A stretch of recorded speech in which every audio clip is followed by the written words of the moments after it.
Spicy pepper jack. That's good stuff. It's great. Jack in the Box. You're the man. Let's head into the Zoom room where Mark Scott of the Guam Guard is standing Oh, by. Captain, my captain. Good Hey, morning. good morning, Chris. Good morning, Chris. Good morning, Jason, Joe, sir. How are you guys? We're doing pretty good, Morning, man. Mark. We're doing pretty good. You know, just making our way towards this. I don't know. You might have heard this little like pat the half kind of thing.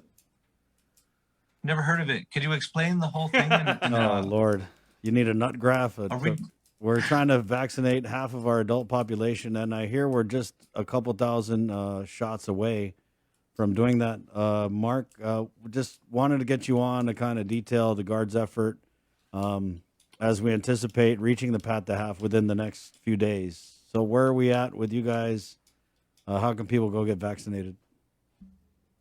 okay, yeah. Hey, thanks for that. Thanks for having me on, Chris. Yeah, I did see that we're pretty close to that. That number, I think, is 62,500. That's our magic half, right?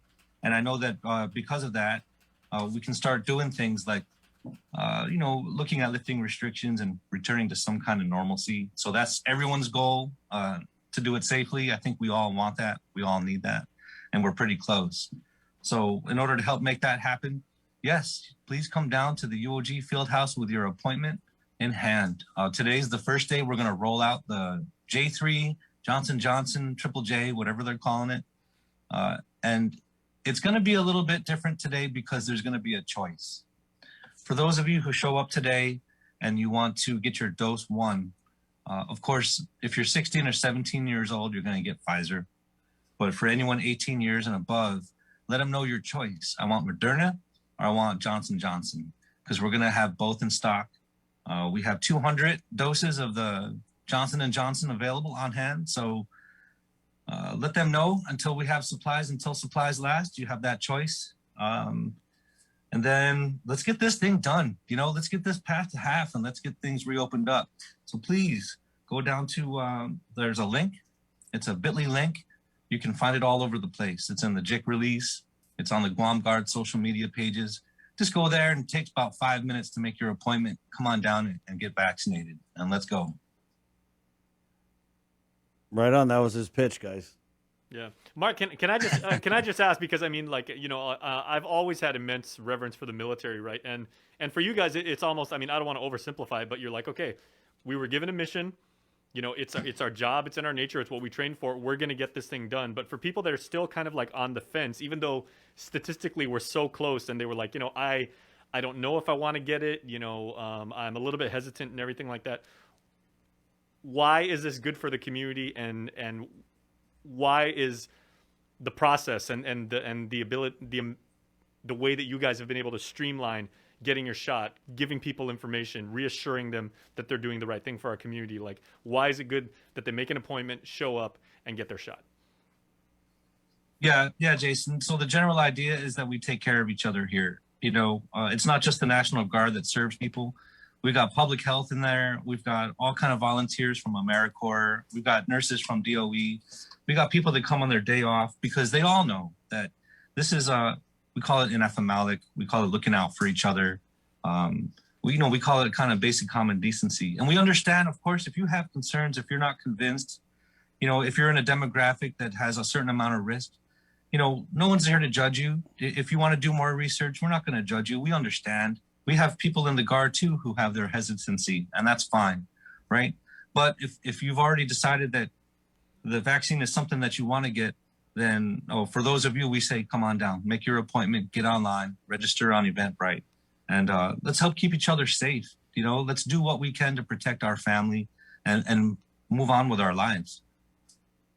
Right on, Mark. What else is going on with the Guard, man, as we're now, again, marching towards that pat the half and anticipating reopening of the island? How's that going to affect Guard ops?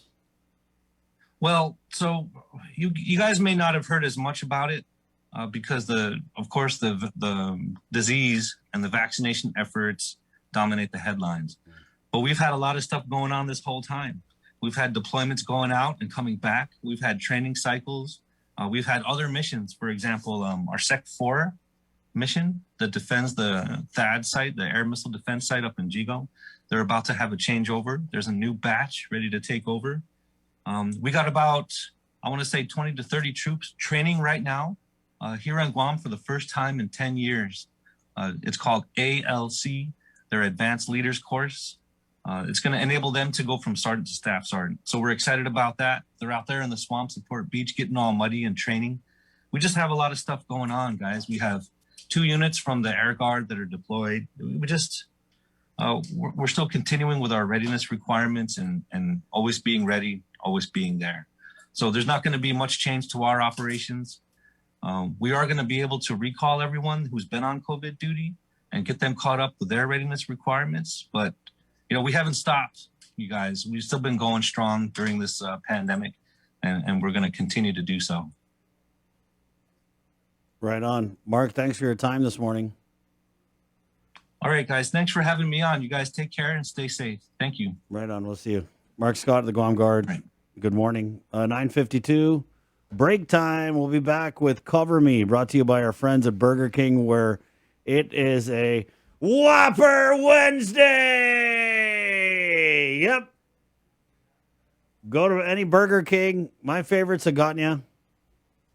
Although I really love the airport. Man, I had a ritual. Whenever I would go somewhere off island, Sabrina and I did that when we went to New I York. always go and get me a Whopper up at the airport.